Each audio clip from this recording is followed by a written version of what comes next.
Hola amigos, bienvenidos a un nuevo episodio de More Human. Hoy estamos con Rocío Simón, una enfermera española, una amiga muy querida. Bienvenida Rocío. Buenas, muchas gracias por tenerme hoy en el podcast. Me hace mucha ilusión. Gracias a ti querida por compartir este ratito conmigo y con quien nos estará escuchando. Cuéntame, ¿cómo estás Rocío?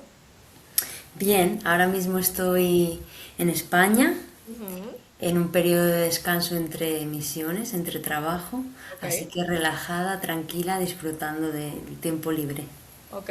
Quiero preguntarte cuál fue tu última misión, pero antes de eso vamos un poquito atrás. Eres enfermera, eres española. Cuéntame, ¿qué te motivó a esta carrera, a seguir esta carrera? ¿Cómo, al inicio, cuál fue como los primeros pasos? Realmente la carrera vino después del sueño, porque hice enfermería enfocado a ser trabajadora humanitaria, de hecho.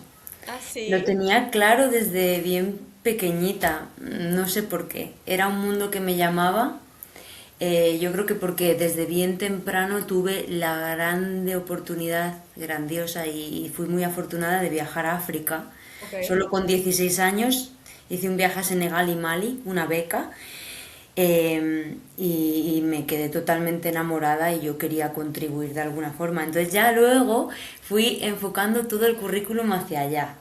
Qué Y por eso interesante. fue enfermería para al final acabar trabajando con una organización. Qué bonito esto, tiene mucho sentido y creo que es la primera vez que yo oigo esta historia porque normalmente la vida Mm, nos lleva a este camino que luego no queremos salir, pero a ti fue como era algo ya muy desde dentro. Y sí. cuando dices fui a África y me enamoré, ¿a qué te refieres? Cuéntanos un poquito más qué sensaciones tuviste, qué viste que te llamó la atención. Bueno, claro, teniendo 16 años, la adolescencia yo creo que es un periodo difícil, conflictivo a veces, mucha hormona, mucho cambio, pero a la vez también uno es muy receptivo, estás muy receptiva. Bien. Entonces, para mí fue un cambio mental brutal porque lo que pude ver sobre todo es otra realidad. Me Claro. sacaron de mi burbuja de privilegio y de pronto estaba en un lugar en el que era difícil conseguir comida, era difícil conseguir agua potable, no se podía dar por sentado nada de que fueras a tener electricidad para cargar tu móvil. Todas esas cosas que forman parte de nuestra vida y que consideramos normales y allí de pronto no estaban. Eso y ver cómo las personas viven de forma tan diferente que intentas ponerte en sus zapatos y no te puedes ver ahí. Yo por lo menos no podía verme ahí viviendo de esa manera, como Claro. muchas personas en esas realidades, ¿no? Una vida tan rural, despojada de tantas cosas materiales, viviendo con lo básico en una casita, en una cabaña de adobe hecha de barro y de paja, teniendo un lugar donde hacer un fuego, donde cocinar y viviendo al día. Entonces fue un cambio tan grande ver que existían esas realidades y que las personas además vivían de forma tan feliz con tan poco que eso me hizo replantearme todo. Fue un cambio brutal en la vida. Sabes que te estoy escuchando y estoy pensando que yo creo que todos hemos tenido ese sentimiento, pero después de la primera misión. Puede Quizás ser. lo tuviste, o sea, de adolescente, porque ya hablaremos un poquito más adelante de cómo es difícil y cómo tenemos que encontrar mecanismos para gestionar estas emociones, ¿no? Por las diferencias. Y de adultos se nos hace muy difícil. No me puedo imaginar, Rocío, con 16 años, qué sintió cuando regresó a casa. Ay, un choque muy fuerte, un shock. Pero también me sentía muy agradecida de haber podido vivir eso. Claro, Porque veía a mis compañeros y compañeras de clase en el instituto que seguían en su historia, ¿no? Ajenos a que claro. eso existía. Y yo decía, wow, yo he podido salir, ver esto, tengo que hacer algo en mi vida. Qué Sí, bonito. sí, fue totalmente así.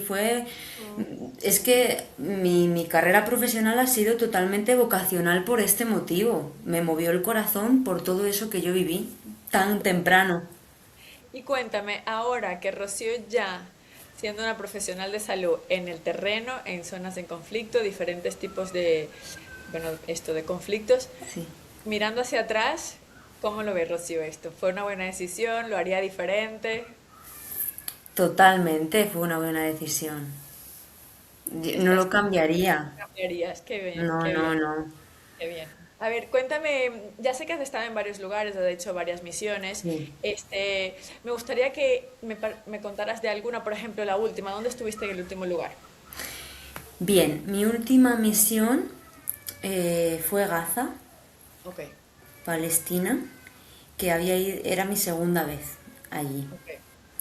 Y esto fue hace 4 meses.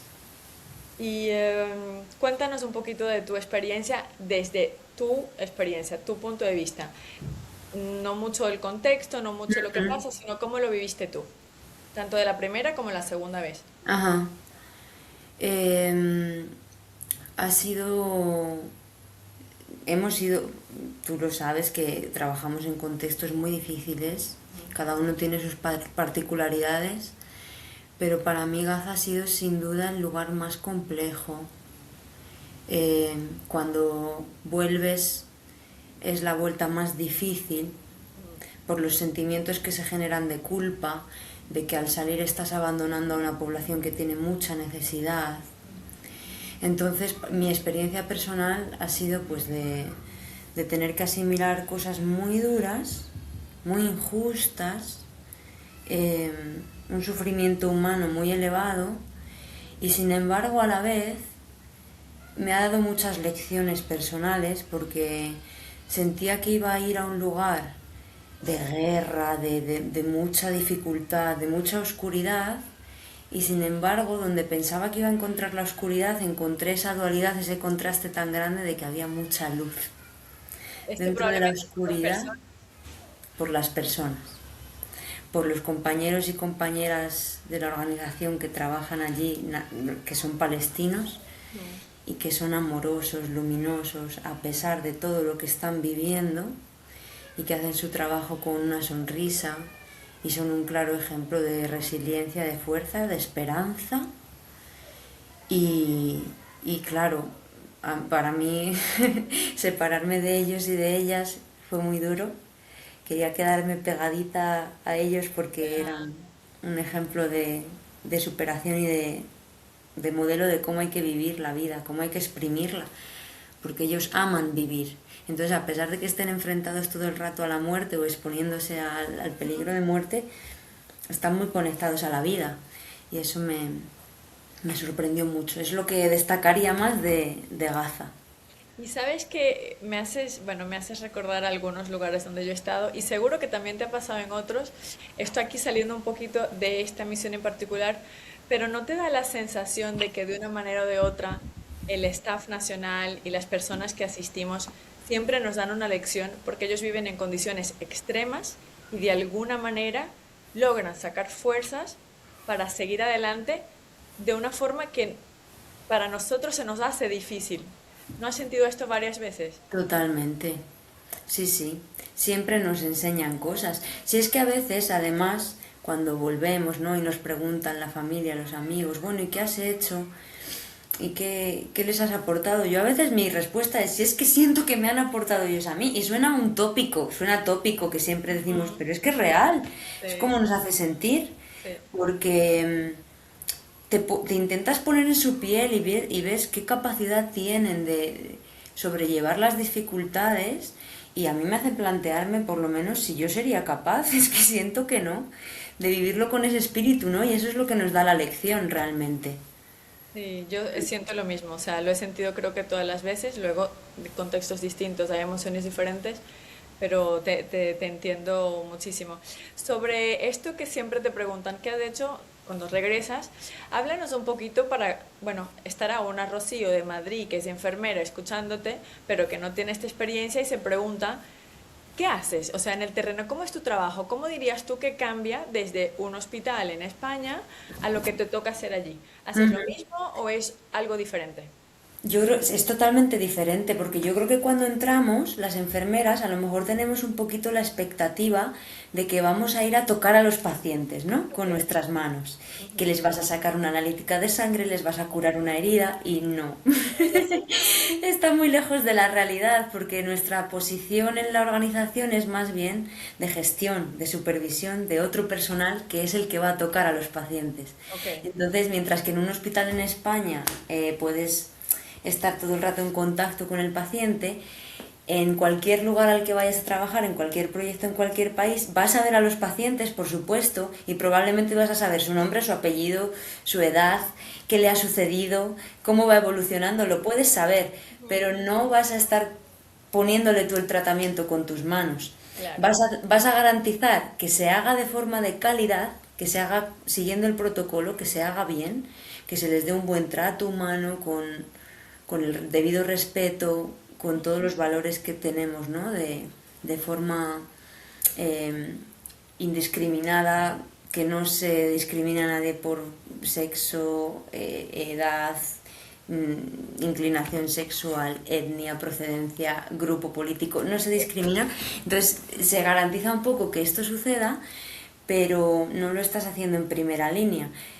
Te dedicas más a intentar formar a los enfermeros y enfermeras que hay allí que se contratan nacionales, que los Ok, llamamos staff nacional, darles formación, garantizar que estén los medicamentos y los productos sanitarios disponibles y, y bueno, y luego un poco también gestionar todo el tema de datos, analizar todas las estadísticas de lo que estamos haciendo. Es un trabajo mucho más burocrático, digamos, y pasamos más horas delante del ordenador que atendiendo a pacientes, pero, pero bueno, nunca se pierde ese... Todavía estoy en una posición que nunca acabo de perder ese contacto y eso me gusta mucho.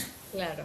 No, y al final es lo que dices, o sea, tienes el staff nacional que probablemente no tuvieron la oportunidad de tener una educación de la misma calidad que tú por el propio contexto, entonces como que tu principal rol es a través de la práctica y de protocolos implementar la actuación de la mejor calidad posible, ¿correcto?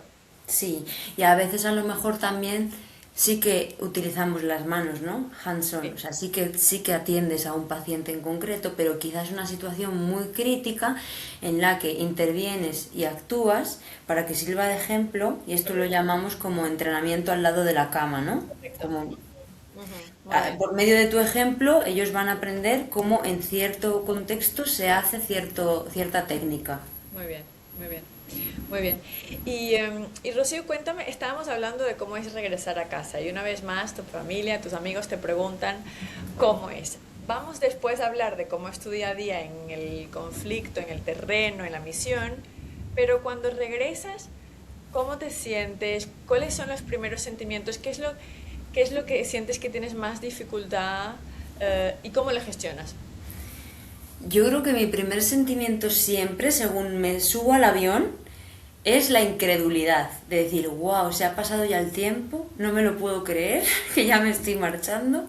Aterrizar en un aeropuerto europeo o Sí, de Occidente, ¿no? Es un choque, ¿no? De sí, decir, ¿cuántos mundos caben en un solo planeta? sí. ¿Cuántos mundos diferentes? ¿Cuántas realidades y cuántas vidas diferentes se pueden vivir, ¿no? En este planeta? Entonces, primero siempre me choca un poco ese cambio de realidad y luego es una sensación de... Ha sido una experiencia intensísima y hay que cambiar de pronto a estar inmersos en esa realidad en la que para ti eso es la prioridad y no existe nada más y estás totalmente centrado en eso, a descubrir de vuelta que la vida ha seguido llevando su ritmo para Claro. tus amigos, tus amigas, tu familia. Ellos a lo mejor han seguido en su rutina y vuelves y también han sucedido cosas, ¿no?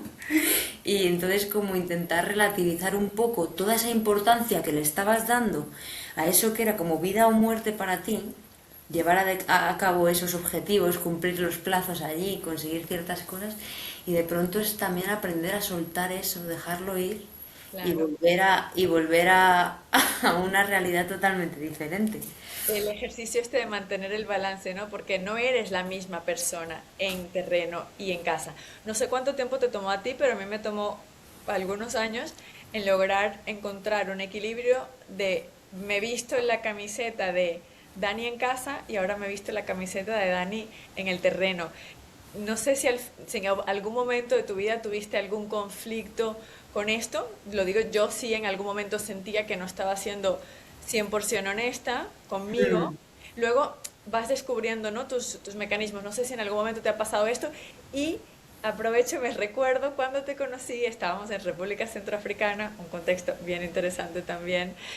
Recuerdo que me contaste que en aquel momento no tenías ninguna red social, ni tenías WhatsApp y Ujú. comunicabas con tus amigos solo por email. Entonces, cuéntame también, ¿ha sido esto un poco parte del mecanismo de tratar de tener la mejor calidad en un lado o en el otro? ¿Cómo ha sido, cómo es la progresión de Rocío desde su primera misión hasta hoy en la gestión de estas emociones? Ujú. Voy a empezar por esto último que has dicho y luego retomo. Ujú. Esa estrategia de no tener redes sociales no funcionó. Ok, Fue una prueba, ok, pero es muy difícil remar a contracorriente. O sea, vivimos en un momento sí, globalmente muy tecnológico. No sí, funcionó, ya, sí, ya te lo adelanto. ok, Y de hecho, siento que volver a entrar un poco en el flujo, ¿no? Global de este tipo de aplicaciones y de comunicación instantánea me ha ayudado a encontrar el equilibrio al final. muy bien, muy Porque al bien. final mi progresión ha sido un poco de una Rocío que se iba y desconectaba y se centraba 100% en el proyecto Ujú, y dejaba un poco de lado la familia, los amigos y la comunicación y lo que estaba sucediendo en casa. ujú, Y tuve que encontrar un equilibrio, ujú, tampoco estar conectada 100% a España porque tienes que ujú, estar en el lugar donde tienes que estar, correcto. pero Ujú, encontrar un equilibrio. Entonces volví, o sea, me abrí redes sociales y empecé a comunicar más. Y eso, curiosamente, para mi sorpresa, fue un mecanismo que me ayudó a estar más conectada y a no perder un poco el norte. para que cuando llegaras a lo Para mejor que a no la sea tan vuelta, abrupta el regreso, ¿no? No es tan como el exacto, choque. Ok, exacto. tiene sentido, tiene todo el sentido. Entonces eso ha sido una progresión que he sentido en mí a lo largo de los años de Rocío trabajadora humanitaria y te quería dar un ejemplo de uno de esos conflictos que se me creó en mi persona, ¿no? De quién es Rocío dentro y fuera del trabajo. Cuando volvimos precisamente de República Centroafricana de estar juntas, tuve que dar un parón muy grande. Ok, ok. Tuve que dar un parón de 2 años Mm, de trabajar como trabajadora humanitaria porque yo sentía que de cierta forma me había perdido mucho en el trabajo y mi única identidad era la Rocío que se pone la camiseta de trabajadora. Y yo mm, no sabía quién era yo a la vuelta. fuera Me del perdí, claro.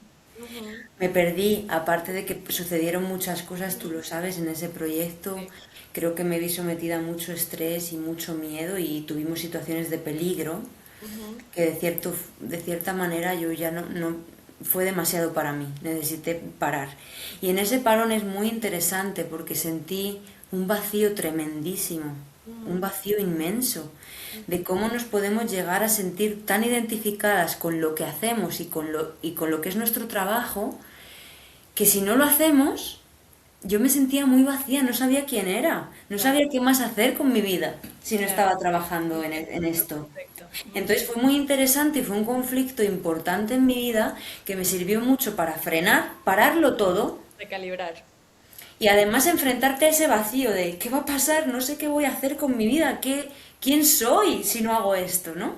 Ujú, Porque yo me había visto muy identificada con Rocío, la que trabaja de esto y se va a estos países a ayudar a la gente en necesidad. Entonces fue todo un proceso de reconocerme, de hacer otras cosas, de darme valor, de saber que no soy lo que hago, sino que soy sin ujú. hacer eso.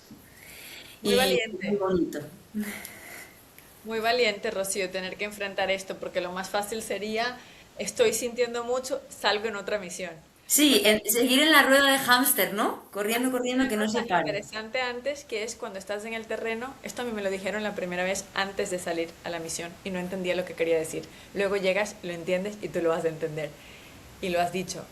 Llegas y todo es muy intenso, ¿correcto? Entonces, claro, lo bueno y lo malo de estar en terreno es que no tienes espacio ni físico, ni mental, ni emocional para pensar en nada más. Ujú, Solo estar, ¿no? O sea, ujú. sobrevivir al día a día. Así que muy valiente de haber dicho, bueno, esto no está bien, yo voy a dar un paso atrás para tratar de identificar realmente cómo me siento y qué es lo que quiero. Y, y bueno, muy bien. Y Y déjame ahora, decirte también que ese parón te permite volver con otras herramientas. Yo aprendí a conocerme mejor, a saber cómo a la ida y a la vuelta sobrellevarlo mejor y también cómo aportar mejor allí. Porque si estás drenada y cansada, es imposible que cuides a otros. correcto. No puedes aportar. Entonces fue muy importante ese parón. Sí. Muy bien.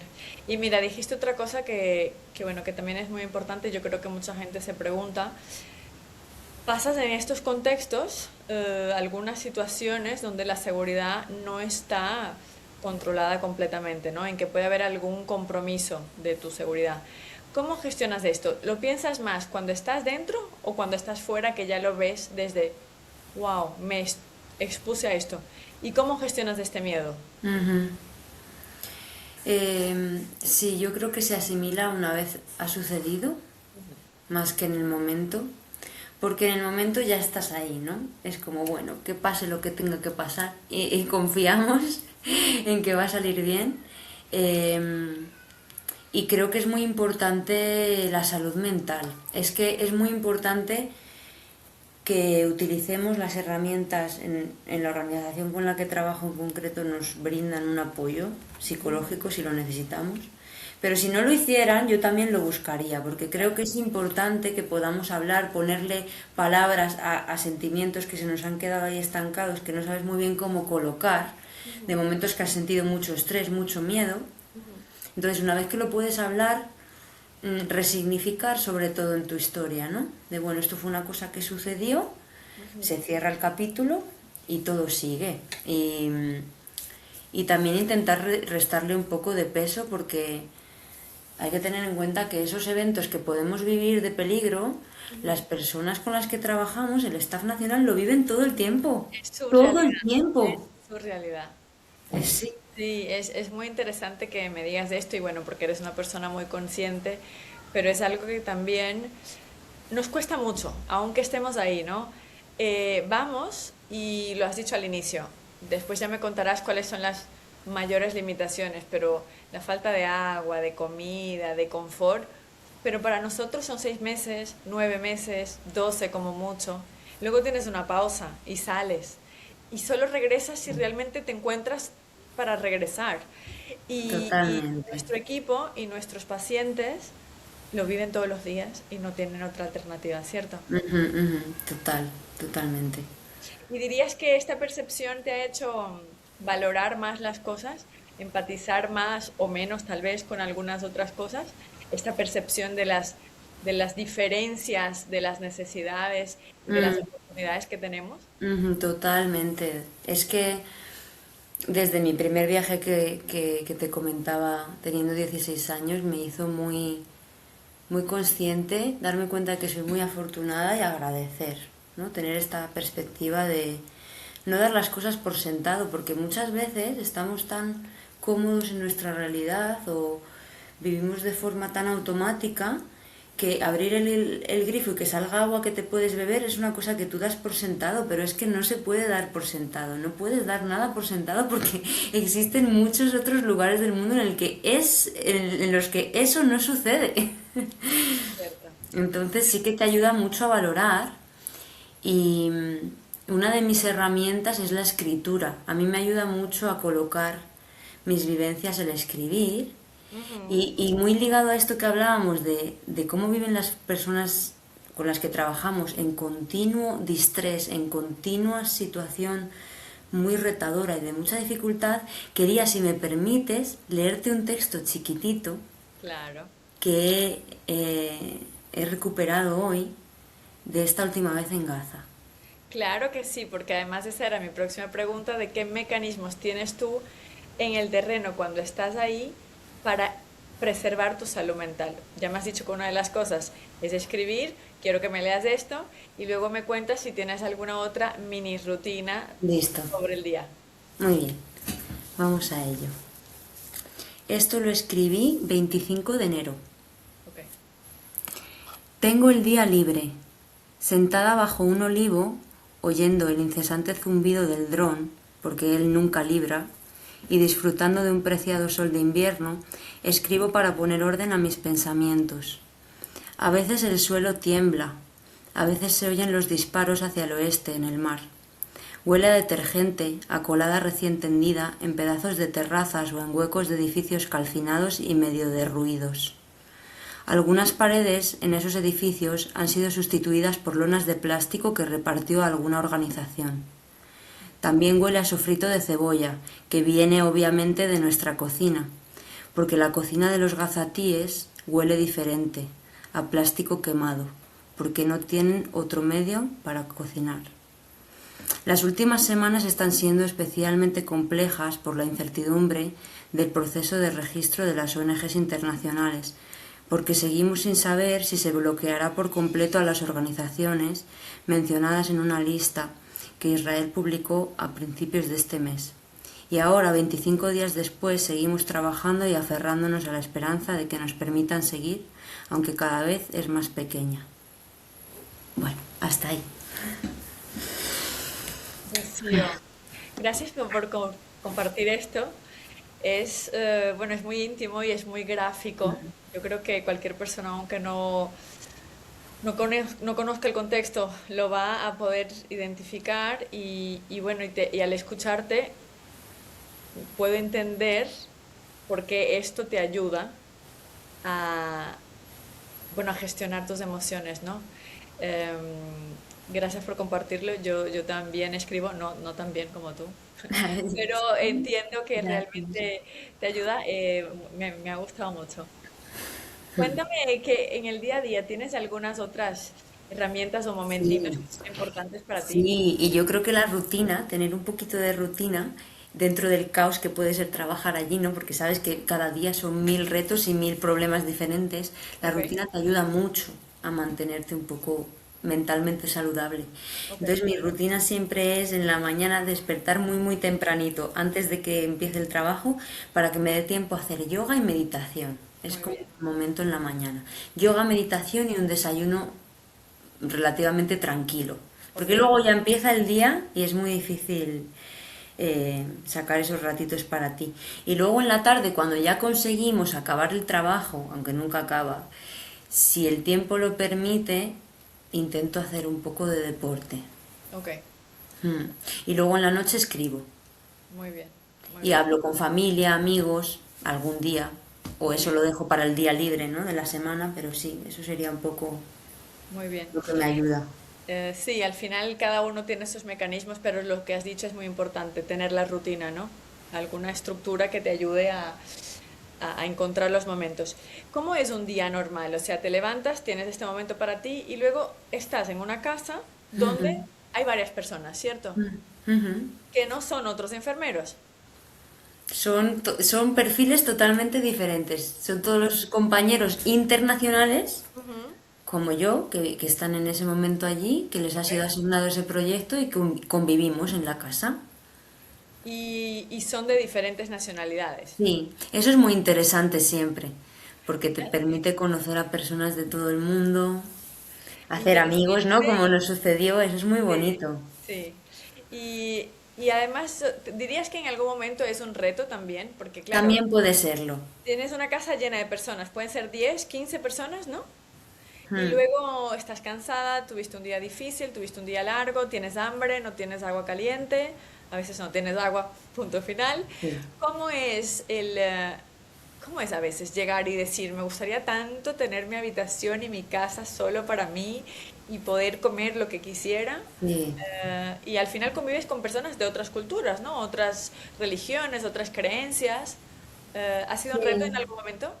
Sí, para mí sobre todo es reto en los contextos en los que evidentemente por la situación tan grave en la que trabajamos, eh, las facilities, ¿no? Como el lugar donde vivimos es el que es y no da para más. Entonces hay número limitado de cuartos o los cuartos son comunes y no existe un lugar de privacidad. Para mí eso es el mayor reto. Sí, sí. Pasar unos meses en los que convives todo el rato durmiendo con compañeras o en un espacio incluso mixto, Ujú. donde están pues colocadas las camas porque no hay otro lugar. Entonces, lo que a mí me ayuda en esos momentos en los que quizá me gustaría vivir con mejores condiciones o con más comodidad es pensar que es temporal y que en el lugar en el que estás la gente vive peor. Y que es lo que hay y que va a ser temporal. Vas a volver luego a tu Claro. lugar de confort. Este privilegio que tenemos, ¿no? De Claro. que siempre tenemos el comodín. Y bueno, y esto me lleva a una otra pregunta bueno, que no necesariamente se tiene que saber la respuesta, que es, tú te comprometes a ir 6 meses, 9, 12, lo que sea, y si luego llega un momento y dices, no puedo más, ¿puedes irte? Sí, sí puedes marchar. Sí, puedes Por marchar. suerte tenemos esa opción y normalmente nos respetan tanto que no necesitas tampoco ni dar demasiadas explicaciones. O sea, Ujú, pueden ser motivos de peso mayor, una ujú, enfermedad de ujú. algún familiar o algo así por el estilo, una enfermedad propia que te tengan que evacuar Ok, por temas médicos, pero también puede ser que no puedas más. Entonces es que si llegas a un momento de ya de colapso sí, físico-mental, no tiene sentido mantenerte allí porque no vas a ser útil claro. y va a ser malo también para tu salud. Y de la misma manera que eres libre de irte antes, muchas veces también se compensa con que nos piden quedarnos más, ¿no? Entonces es como un dar y recibir. Yo lo siento un poco así. Sí, Muchas veces extendemos sí, nuestra misión. sí. Crees que vas para 6 meses y al final son 9. Entonces, igual que eres flexible y puedes quedarte más, también hay veces que necesitas salir antes. Un ejemplo de esto que te puedo dar fue la pandemia del coronavirus. Claro, Yo tenía mucho miedo de quedarme atrapada en el país en el que estaba de forma indefinida. Y claro, me quedaban solo 4 semanas de proyecto y les pedí irme, les pedí que me sacasen de allí. claro, También porque estaba sintiendo que en ese momento mi valor como enfermera en España era muy elevado claro. y podía venir aquí y aportar Ujú. más que quedarme en el proyecto en el que en ese momento se estaba paralizando todo porque no sabíamos qué iba a suceder. Sí, la incertidumbre del COVID fue un momento Sí, muy crítico. sí, Y sí tenemos compañeros que se quedaron atrapados. sí, Eh, por lo tanto, era un miedo, o sea, real, o sea, porque sí sí, pasó. sí. O sea, que muy bien.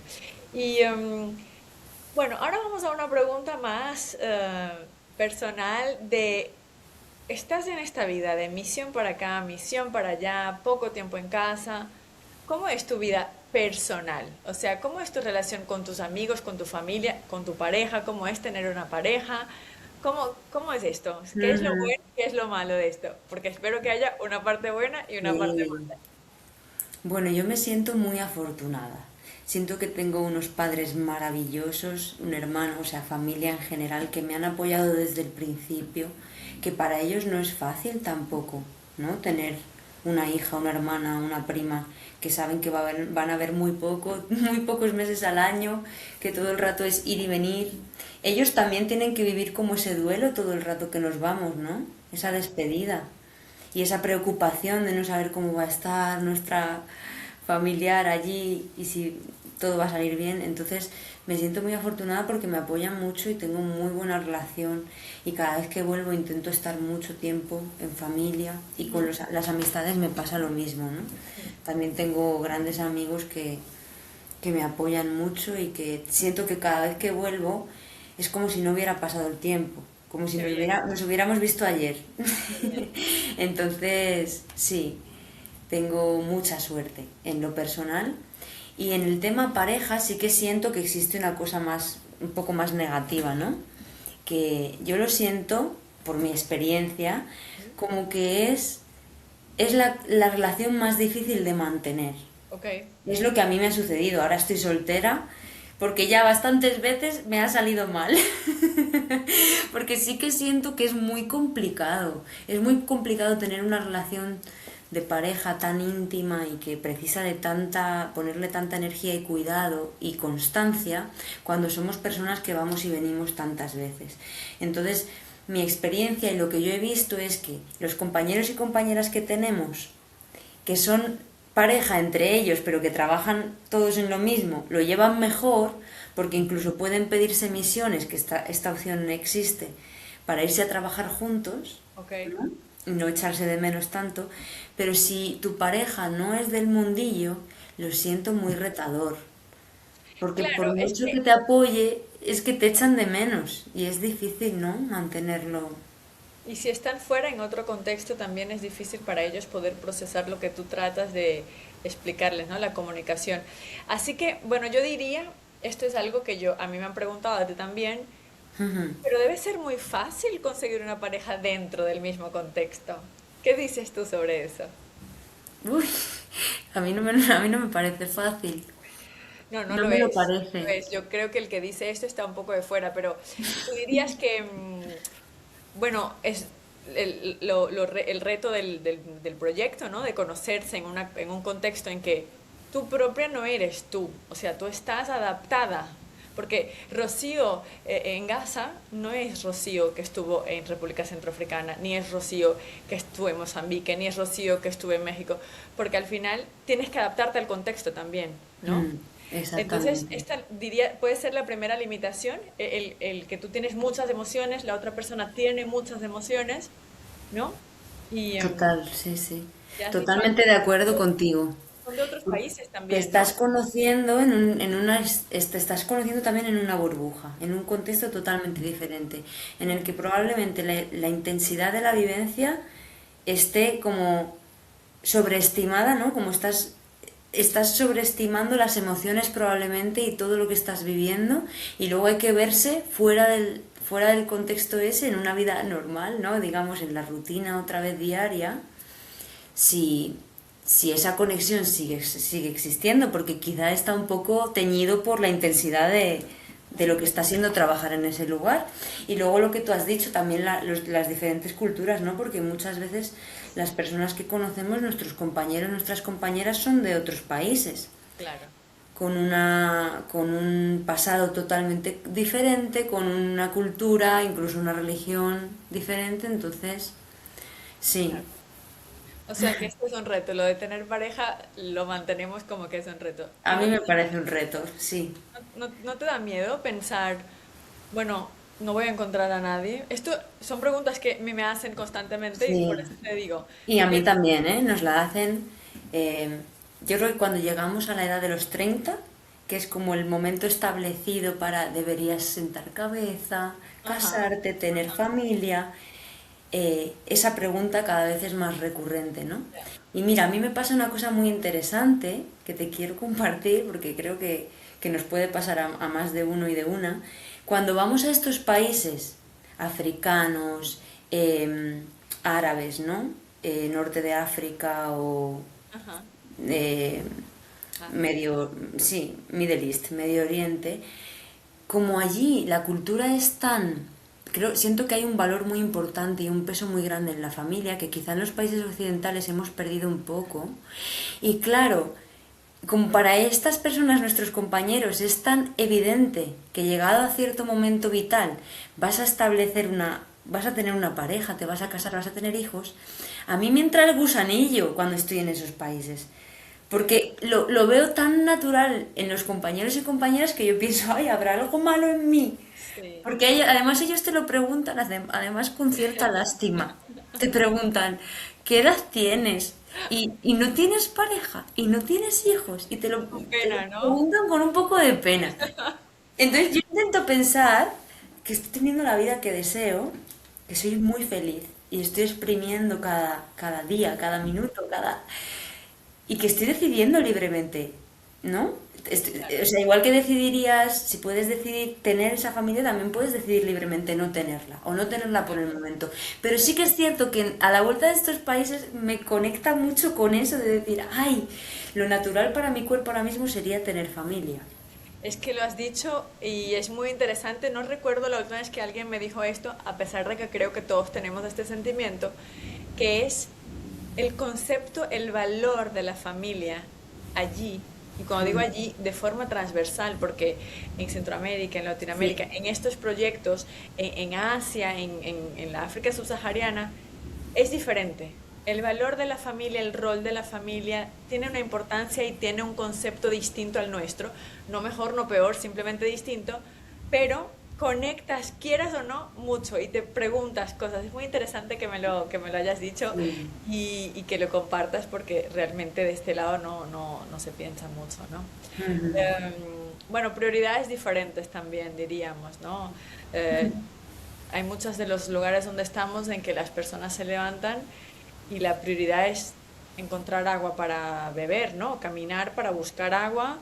Esto ya es la mitad del día y la otra mitad tratando de conseguir algo para comer y luego se acabó el día y el día Ujú. siguiente repetir, ¿no? Entonces la Sí. prioridad es distinta, sí. Y siento que también la educación o la cultura, que vivimos en una parte del globo privilegiada, Ujú, en la que se nos ha permitido también esa libertad a la mujer ujú, de cumplir todos los estudios, de tomar nuestro tiempo para hacer nuestra carrera, como crecer en nuestra faceta profesional, y ujú, que quizá tenemos esa libertad de la planificación familiar que otras personas, otras mujeres, para otras mujeres en otras partes del globo es inimaginable. ujú. Entonces, a mí, aunque me remuevan un poco estas preguntas en estos países, luego vuelvo a mi centro y cuando vuelvo a España pienso, bueno, es que tengo la capacidad de decidir, ¿no? Y tengo esa libertad de planificarlo. Incluso también siento que lo hacemos más tarde, ¿no? Que Sí, podemos, quizá, lo voy a llamar lujo también, tenemos el sí, lujo sí. podemos permitirnos hacerlo más tarde. Sí, sí, no, ¿Mm? total, total. Muy bien. Rocío, me gustaría que me compartieras dos momentos ahora. Uno muy positivo y uno no tan positivo en general. De cualquier misión, dos momentos que te vengan a la cabeza de, mira, esto porque es algo, una memoria muy bonita y esto, bueno, una memoria menos positiva. Mm. Ay, es que son tantas vivencias. Sí. A ver cuál os cuento. Em, Voy a empezar por una muy positiva, Ujú, que fue en Gaza. Llevábamos ya muchos meses de bastante incertidumbre con el tema de entrada de bienes de primera necesidad a la ujú, franja de Gaza, comida, productos de higiene. Y esto repercutió mucho en la población, sobre todo infantil, y había mucha malnutrición por la ok, inseguridad alimentaria. Las familias no podían garantizar una alimentación equilibrada y suficiente para los niños, y estábamos trabajando en un hospital en el servicio de tratamiento de la malnutrición para casos agudos de malnutrición grave. Y yo tenía a mis niñitos ya que los conocía, que llevaban muchas semanas ingresados con nosotros, y recuerdo a nuestro pequeño Hamudi, Mohamed, de 6 añitos, que le conseguimos dar el alta, por fin, después de muchos meses de ingreso. Y claro, si mirábamos la foto de cómo entró y cómo se estaba yendo de alta, es que eso te llena el corazón, porque ahí recuerdas el motivo por el que estás ahí, estás ahí. y que todos los momentos malos, que os voy a contar también uno malo, puedo contar uno en Gaza o uno Claro. de nuestra experiencia juntas en República Centroafricana. O los dos, Entonces o los esos dos. momentos que son más negativos compensan. Todo merece la pena cuando estás teniendo ante tus ojos pues un caso tan claro de un niño que gracias al trabajo que hacemos Ujú, ha vuelto a nacer. ujú, Porque sin ujú. nuestro tratamiento y esos productos concretos que se utilizan para tratar la malnutrición no saldrían adelante. Recuerdas el porqué, ¿no? De estar. Recuerdas. Sí, es un buen recordatorio. Y luego encontrarnos a este Hamudi 2 semanas después, que viene al centro de salud a hacer su revisión, y ver que en la gráfica en la que dibujamos el peso, la gráfica va para arriba y verle claro, con sus mejillitas bien rellenitas, ¿no? qué Es que bonito. eso lo es todo. Lo sé, sí, sí.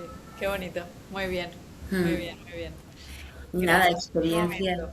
Y experiencias negativas, pues yo diría que los momentos en los que sentimos que estamos en riesgo, que pasas miedo real, ¿no? Entonces en Gaza ha pasado muchas veces porque escuchas las bombas todo el rato. Y hubo una vez que nos cayó un misil a 200 metros del centro de salud donde estábamos y lo repitieron a los 10 minutos y hubo un tercero y ya decidió la organización evacuarnos. Y para mí fue muy duro ese momento de miedo, eh, de no saber si íbamos a conseguir sacar. Los pacientes se evacuaron y se fueron, pero el personal éramos más de 60 personas trabajando en ese momento en el centro de salud. Cuando digo centro de salud, me gustaría que la gente... Sí, haznos una imagen. Sí, eso. Vamos a poner la fotografía. Ok. No es un edificio al que tú vas, que tiene sus puertas que se abren, ¿no? No es De donde tengo mi cristal. médico de No cabecera. es un edificio de concreto, no es un edificio de ladrillos Ok. y rígido y con Ajá. tejado y con tejas. Es un lugar que se ha construido con postes de madera y lonas de plástico y el techo, si acaso, es una chapa, una placa de chapa, en el mejor de los casos. En el resto es también plástico. Entonces no hay refugio posible ante un misil o un ataque aéreo. Entonces, claro, teníamos que salir de allí.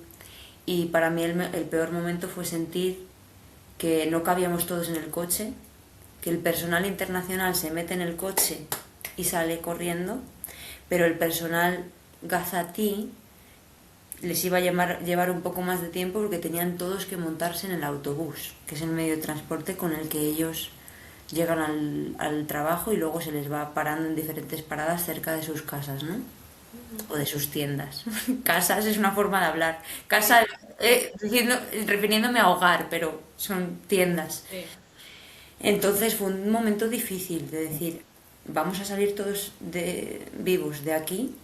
Y nada, pues conseguimos al final, el final es bueno, conseguimos todos salir de allí, nos evacuaron y 25 minutos después de dejar el centro de salud vacío, cayó el misil y luego cuando el equipo fue a evaluar los daños, habían caído pedazos de metralla grandes, habían destruido la chapa de metal, penetrado las paredes de plástico. O sea, si hubiéramos seguido allí, hubiera habido heridos o incluso consecuencias peores.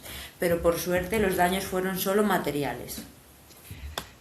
Gracias por compartir eso también, Rocío. La verdad son situaciones muy asustadoras, situaciones que Mm. estamos acostumbrados a verlos en la tele y que también son las cosas que la gente te escucha y se pregunta, pero qué valiente, ¿no? Qué valiente y claro, yo creo que tu valentía viene un poco del propósito, ¿no? ¿Dirías que la valentía y el propósito van de la mano y que eso es lo que te hace arriesgar tu vida para estar en estas posiciones? A mí es que me da mucha vergüenza, Daniela, cuando me llaman valiente. Y Ok. siempre intento corregir a la persona de no, yo no lo soy. Siento que valientes son las personas que están allí 365 días al año. Siento que ellos son valientes. Porque al final nosotras vamos y creo que los mecanismos de seguridad que implementan nuestras organizaciones son bastante confiables como para sentir que no nos va a pasar nada. Es difícil, nos puede pasar porque hay cosas que se salen de Sí. control, pero siento que está bastante controlado. Ujú. Sin embargo, creo, por probabilidad, si te expones 365 días en lugar de 90, tienes más probabilidades de que te sucedan cosas. Entonces, Claro. cuando me llaman valiente, yo no lo siento así. Y Ujú. tampoco siento que el trabajo que hago sea de forma desinteresada. Yo no soy una voluntaria, soy una trabajadora. Claro. Recordemos que tengo un sueldo. Entonces, Gracias por compartirlo. tampoco siento que seamos heroínas. O sea, claro que es un trabajo especial, pero todo trabajo tiene su aquel, ¿no? Todos Y los todo trabajos trabajo son tiene sus cosas necesarios. buenas, sus cosas malas y te enfrentas a cosas que son difíciles. Entonces es un trabajo más en el que siento que me llevo muchísimas más cosas de las que entrego y no lo hago tampoco de forma desinteresada. Siento que hay algo que te... una adrenalina ahí que nos engancha, ¿no? Entonces también seamos claras y sinceras. Sí, No, no lo estoy haciendo simplemente por amor al arte, es claro, vocacional, claro que sí, pero me da tanta satisfacción que también lo hago por eso, porque me hace claro, feliz. por ti, ¿no? Por Lo ser hago lo que por mí realmente también. Claro, claro. 100% de acuerdo, sí, yo creo que esto es Mm. algo transversal a todos los trabajadores de este contexto. Bueno, Rocío, ya nos vamos acercando al final, pero me gustaría hacerte un par de preguntas más.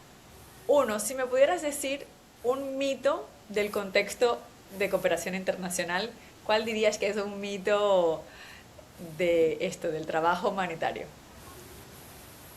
Un mito. Mm, no sé. Que A ver. cobramos muchísimo, a lo mejor. Que el sueldo es muy, muy alto porque estamos en sitios peligrosos y Y no. no, y no, No es, correcto. no es un trabajo. Si querías hacerte rica, querida, este no Tienes es el que venir lugar. aquí. Muy bien, ese es un mito porque también me ha Sí. pasado. Hay como los dos extremos, ¿no? O pensar que eres un voluntario o Ajá. entonces pensar que ganas una fortuna de Sí. dinero. Y Sí, no sí, es ni una sí. cosa ni la otra. Muy bien. Mm. Ok, entonces ahora una última pregunta.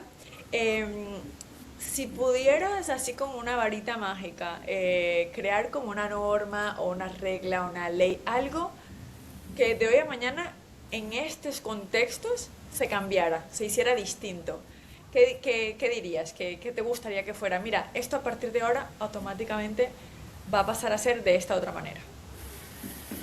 Em, Mi ley sería, mi norma sería que en todo contexto y en toda situación, no importe lo que esté sucediendo, se nos trate igual al personal internacional y a los compañeros que trabajan, que son contratados de ese país. Porque siento que muchas veces se nos llena la boca de que todo es igualdad y que el trato se está haciendo igual. Y a ver, yo entiendo, no soy naif, o sea, no podemos ser ingenuos tampoco y pretender que se les pague el sueldo de nivel europeo a una persona que está viviendo en Mali o en Níger, porque crearía una gran desigualdad y un gran problema para su propia vida allí, porque les entrarían ladrones a robar a casa si Ujú, supiesen que cobran el sueldo igual que el nuestro. Pero siento que luego hay unos pequeños detalles y cosas cotidianas en las que no se nos está tratando igual ujú. y creo que es muy injusto. Entonces ese sería Muy bien, mi cambio. muy bien. Sí, creo que es bastante retador, me parece interesante y vuelvo y digo, cualquier persona que conecta con el staff nacional, que trabaja en contacto con la población local, siente eso, siente que, bueno, no creo que no esté justificado, creo que la organización trata de crear un mecanismo que sea funcional, por lo tanto mantienen esta barrera para evitar un conflicto mayor, como lo has dicho tú, pero es cierto que para el que está en el terreno, esta culpa, ¿no? Que hablabas al inicio, te genera de alguna manera un sentimiento de culpa, de responsabilidad, que no es tuyo, pero tú empatizas y lo generas porque ves el gap, ¿no? Que hay un gap entre estas Sí, personas y tú. Muy bien. sí. Bueno, querida Rocío, me quedaría 3 horas más hablando contigo porque es siempre muy interesante compartir contigo. Así que seguro que tendremos más oportunidades de Seguro. conversar. Muchas gracias, ha sido súper lindo. Gracias a Eh, ti, de verdad. Un espero que placer. estés muy bien y te mando un beso muy grande. Cuídate, Muchas querida. gracias. Besito y nos vemos pronto. Adiós.